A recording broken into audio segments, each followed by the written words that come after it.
That football player that we told you was going to be a really good football player is turning into a really good football player. And we'll tell you what we mean. Also, Jam Griffin's practicing. Hey.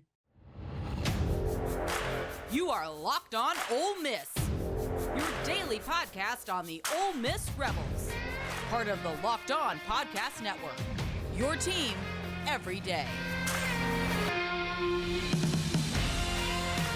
Thanks for making the Locked On Ole Miss podcast your first listen every day. We're free and available wherever you get your podcast, including YouTube. We're part of the Locked On Podcast Network, your team every single day.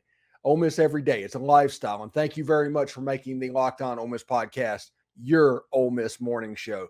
That actually means a ton for me as well. Now, Jam Griffin has been cleared. Hello, I'm Stephen Willis, and this is the Locked On Ole Miss podcast. Now, everybody's been worried about waivers and all this stuff, but I think Jam Griffin was a graduate transfer, which means the rules and all the stories that's been going on for the last couple of days doesn't really apply to him. But I understand people getting nervous anytime the NCAA gets involved with anything to do with Ole Miss. But Jam Griffin is in class or on the roster. He's practicing. He's got a few days to go to get acclimated because it's not a situation where you can go straight to pads, because today was Ole Miss's first day in full pads, I believe. But after that is done, which should be done by the end of this weekend, he will be a full swing in the rotation. He's getting all the classroom work. He's getting all the walkthrough work. All of this stuff is happening at one time. Once they get on the field, they can confirm it. Now, this running back room is unbelievably deep. Unbelievably deep. But here's the tweet from David Eckert where he talked about how Jam Griffin was practicing in the morning, assuming shirts and shoulder pads, doing individual basically. He has been here for a couple of days, officially on the roster now. I got a DM from somebody closely associated with Jam Griffin that actually sent me a picture of the Manning Center to let me know that he was here. So that was pretty cool indeed. But yeah, so we've known he's been around, but now they're going through the actual acclimation days. He's actually on the team. He's on the roster. If you see a player on the roster, there's not an eligibility concern anymore. The roster is kind of the last thing. If you want confirmation as something is good to go, just look at the roster. He's wearing number 6, which if you think about Ole Miss running backs that have worn number 6 in the last 20 years, it's a pretty good track record. Not as good as 22, but a pretty good track record just the same. Ben Jarvis, Green Ellis, and Jalen Walton wore that number very well over the last 20 years. Now, if you look at Michael Katz, I believe I was a reporter for the Daily Journal. Ole Miss transfer Jam Griffin is with Ole Miss and practicing. He ran for 488 last year and 4 touchdowns last season for the Beavers. So a little bit of a stat of what is up indeed. So good news with Jam Griffin getting eligible. This means that this running back room gets a little bit deeper. This means that the situation that Ole Miss went through last year is less likely to happen. All good things. There's no such thing as bad news with Jam Griffin coming in. Now, if you were bringing Jam Griffin in to be the guy, that would say more than what he's coming here to be. Because it's important to remember, and I will die on this hill. I will absolutely die on this hill. If Zach Evans would have been healthy, Ole Miss would have beat Alabama and LSU. I don't want to get into Arkansas and Mississippi State because there's other things happening, but those 2 games, Ole Miss would have won those games. In fact, Ole Miss was beating Alabama pretty good before Zach Evans got injured. The game kind of changed whenever he got injured because of the limitations that they had on offense and everything going on. And by the end of the game, Quinshon Judkins, who was just starting to wear down this defense to where he could do whatever, he was absolutely gassed. And Ole Miss had nowhere to go to get a semblance of equal production after Quinshon, because Ulysses Bentley was out. He was injured. Zach Evans was injured. It was Quinshon or nobody at the end of last season. And when you take that into account with the fact that the linebackers did not have to worry about jet sweeps. They did not have to worry about tight ends, slot receivers. They could just worry about Quinshon and tee off on number 4. That explains why Mississippi State had 15 tackles for loss in that Egg Bowl. Texas Tech gave Ole Miss fits in the running game in the Texas Bowl. It's because they didn't have to worry about the other stuff that this offense normally provides. The misdirection and everything is such a key staple. The jet sweep, when Ole Miss can't run a jet sweep, it completely moves lateral movement and getting linebackers out of the hole. When you have a running back that is so good at breaking tackles, getting them a little bit more out of position through a jet sweep motion is a big, big deal. So I think Jam Griffin is going to provide a little bit of insurance. I'm sure Ulysses Bentley is going to be healthy this year. I'm sure Kedra Criscano is going to be really good this year, but this is just a little bit of an insurance policy. Now, other news from practice yesterday, Suntarine Perkins running with the ones. Now, Kari Coleman was not dressed for whatever reason. We do not know what that is, but that allowed Perkins to move up. And that kind of lets you know where he sits on the depth chart at the moment, going into the first day of full pads.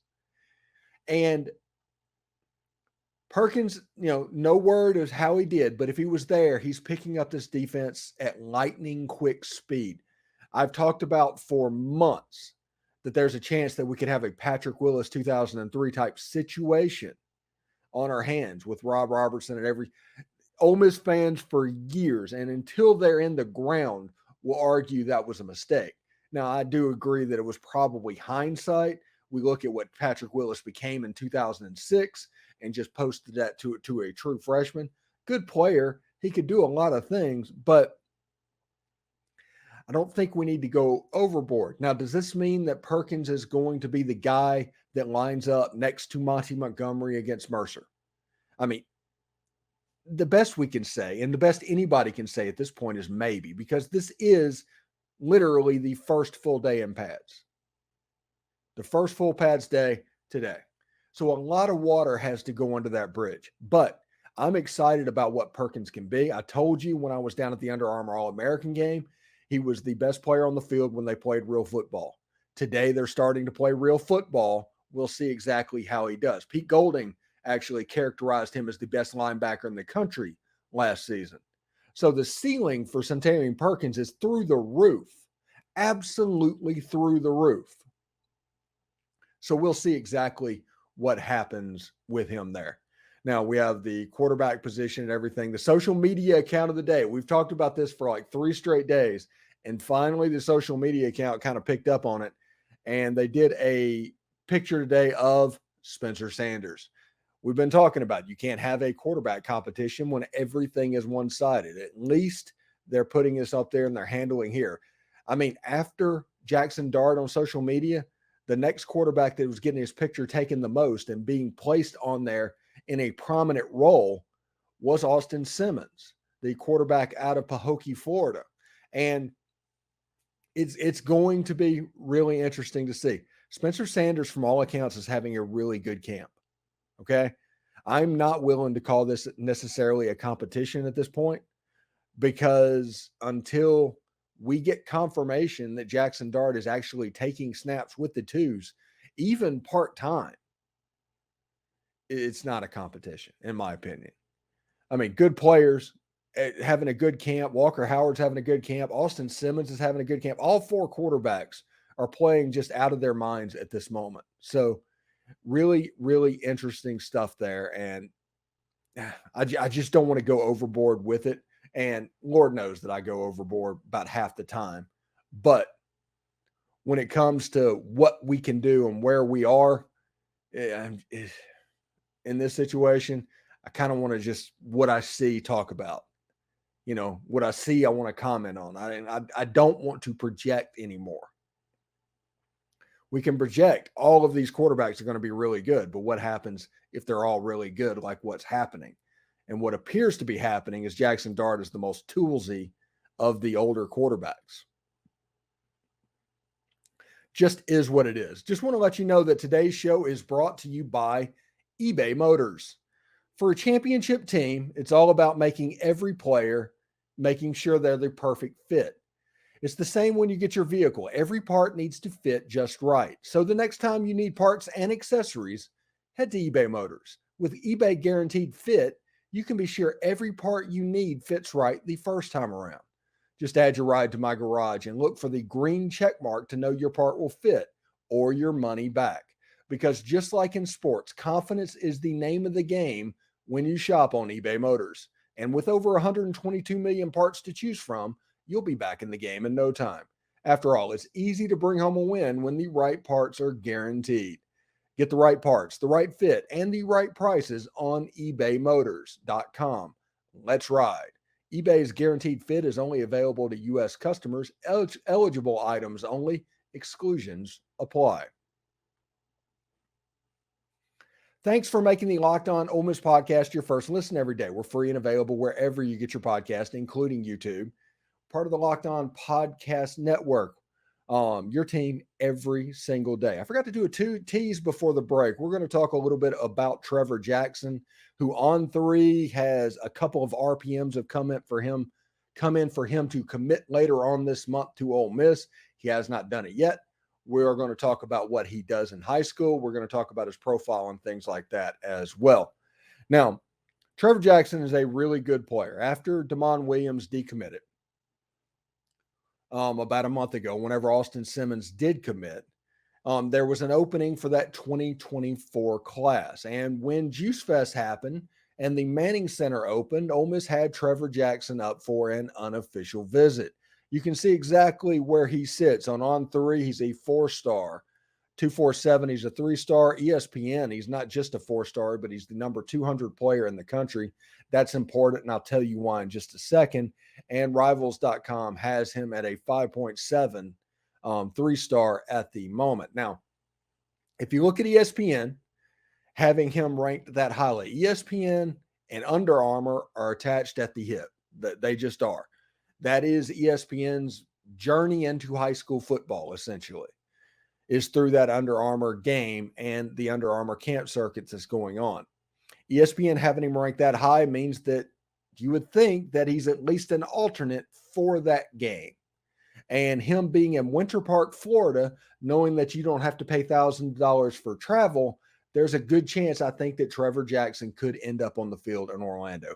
I don't know that he will. I'm just saying that it's possible. Like I said, he's from Jones High School in Winter Garden, Florida. He's a 6'3" quarterback, 190 pounds. Really good player, really good profile, really well put together. Now, last season, he completed about 60% of his passes for about 1,600 yards, 16 touchdowns, did have 7 picks, 52 carries for 300 yards, and 6 rushing TDs. I think he had a little bit of a growth spurt. And at the Elite 11, he had one of the strongest arms in Orlando and was kind of on an alternate to go out to California. So this is a player that developed late and is really coming on. Like he's 6'3", 190 pounds. His wingspan's 80 inches. GPA is a 3.0 student. His 22 season was something, but his 23 season has a chance to be really special. So let's look at the highlights here for a second and talk about what that could mean. You will see somebody with a really strong arm that is really confident in what he can do with it. He is really good at making accurate throws and ball placement. He's kind of above his years in high school football. And because of that, that allows him to make decisions a little bit later because his arm strength has the ability to make up. He's really good at throwing hole shots. And what I mean by that is whenever a team plays cover 2, you have an underneath safety and an underneath cornerback and an over the top safety. So the hole is right on the sideline at about 15 to 17 yards. He is really good at anticipating what's going on. He's not afraid to throw the ball to an open receiver if somebody is in front of it. He's really good at touching the ball in and getting air, and he's an athletic guy. I'm going to tell you something right now. He kind of reminds me a little bit of Spencer Sanders when you watch him play. And I mean that in the best possible way. Spencer Sanders was the Big 12 freshman of the year in his freshman season. His athleticism is off the charts. Now, I'm going to go watch this kid play September 8th at Osceola High School in Kissimmee. and Jones is going over to that. There's a couple of D1 prospects that are going to be on the field that night. So I will be more than enthralled. So if he commits, because the rumor is he was going to commit before September, before football season. I don't know when it's going to happen, but it looks like it is if you just judge by like crystal balls, like David Johnson from 247 has done a crystal ball on it, and Zach Berry is an RPM. I think that's the On3 version of it. And Sam Spiegelman and Chad Simmons, which are national analysts. You pay attention to them more so than the local guys. It'd be like if Steve Wiltfong directed somebody to that school. So I think Ole Miss might be closing in on getting their quarterback. Really, really good football player. I'm unbelievably impressed by what Trever Jackson can do. I'm looking forward to watching him in person. The other game that Locked On the road, Loom on the road, is going to go to is Clearwater Central Catholic versus Sebring. I think that's September 22nd.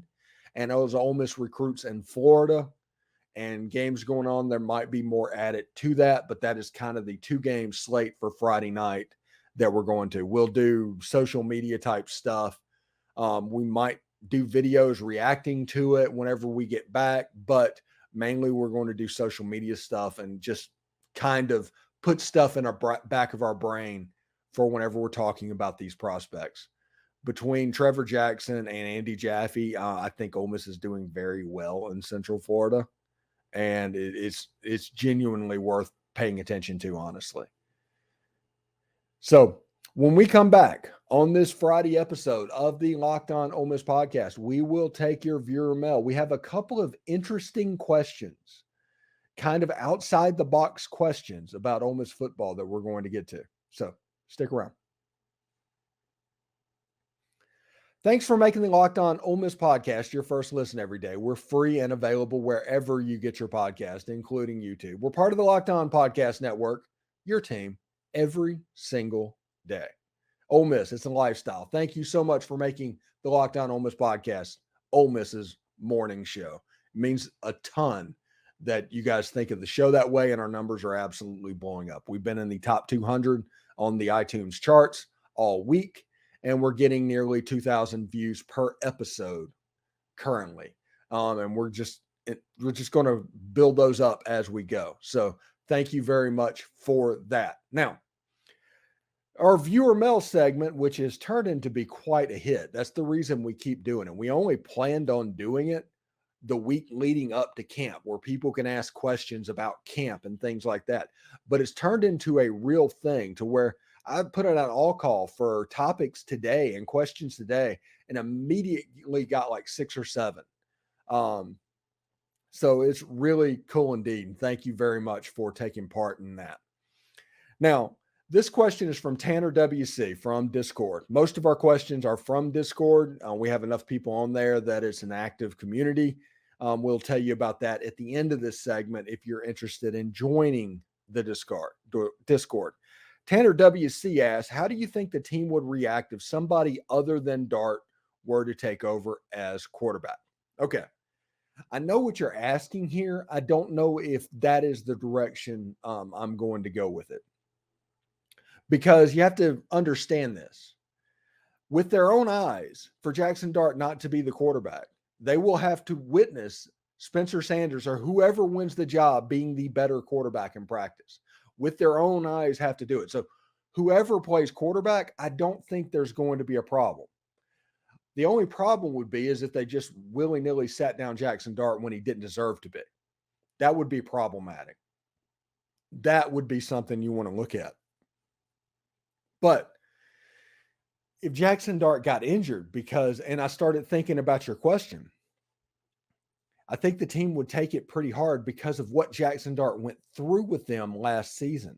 The Alabama game, do you remember that? The Texas Tech game, him landing on his head in the end zone, trying to bring Ole Miss back.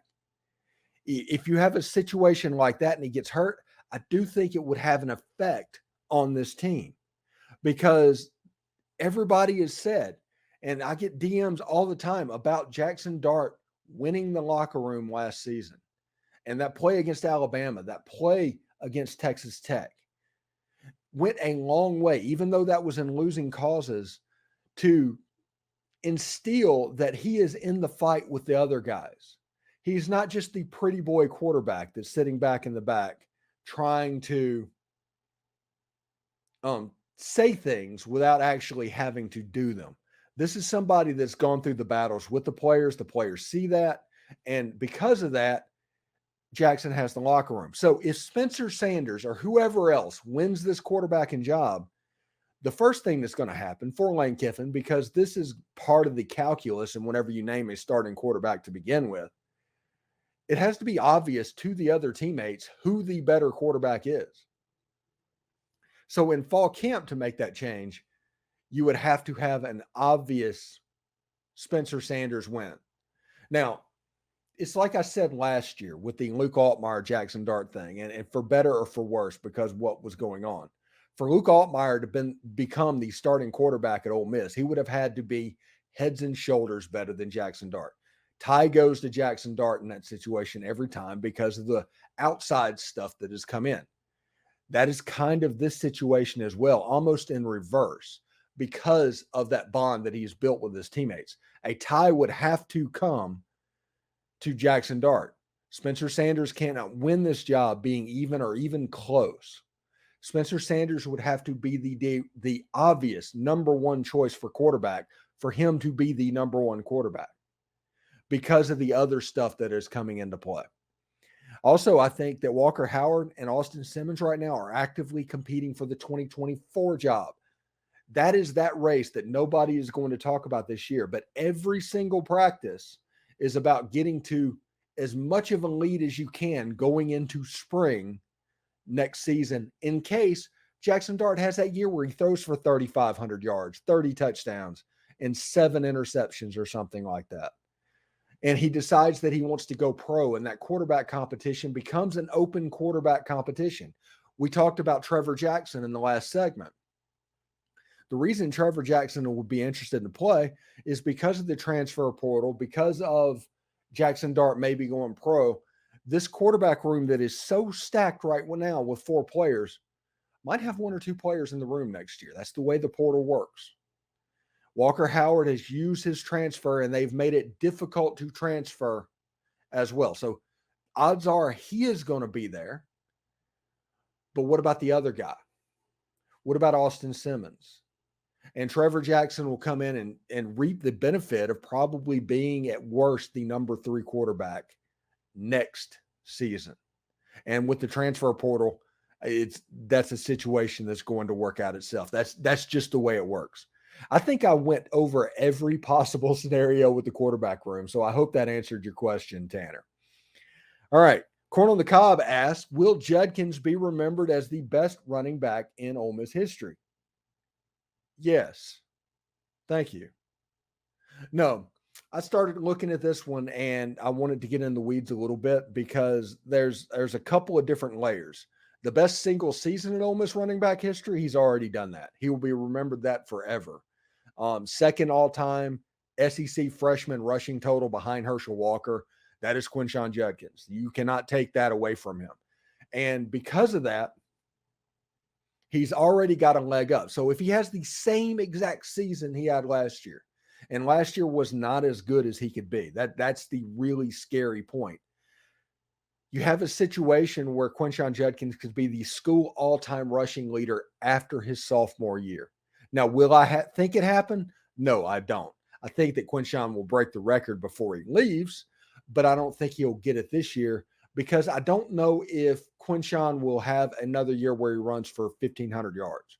I think there's a chance that Quinshon could have 1,600 all-purpose yards this season and be a more effective running back, especially with a running back room that is more stacked. We talked about the end of last season to where it was basically Quinshon or bust for this offensive team. That's not the case. He's going to have Jam Griffin to take physical carries off of the plate. He's going to have Ulysses Bentley to take speed, change of pace plays off of his plate. And he's going to have Kedrick Riscano, who is just a top shelf running back as well. A lot of people have asked, will Kedrick Riscano get redshirted with this unit? I don't know if carries are going to be there for him this year, because of Jam Griffin. But I don't know if you can just say, hey, Kedrick, you're going to redshirt, because in this age of NIL and the transfer portal, I don't know if you can do that. So I think if he can play, he needs to play. And if he can't play, it needs to be really obvious to him why he's not playing if you think he's going to be good in the future. It's not a situation to where you can play coy. You have to be upfront with these guys right now, or else it's going to leave problems down the road. It just genuinely is. I do want to thank everybody for making the Locked On Ole Miss podcast your first listen every day. We're free and available wherever you get your podcast, including YouTube. We're part of the Locked On Podcast Network, your team every day. Tonight, everydayers, Brad Logan. Sunday, David Eckert. Brian Smith tomorrow. Ole Miss every day. It's a lifestyle. And thank you so much for making us your choice for morning show. We've done a pretty good job, I think of. We're going to always tinker on it. We're always going to tweak, and we're going to try and find a way to make this better and better and better, especially with me having to produce everything while I'm live on the air with you. That's a talent all to itself, and something that I've developed over the last 2 years. But thank you very much for tuning in. I hope everybody has a great weekend. If anything is worth reacting to, we'll react to it.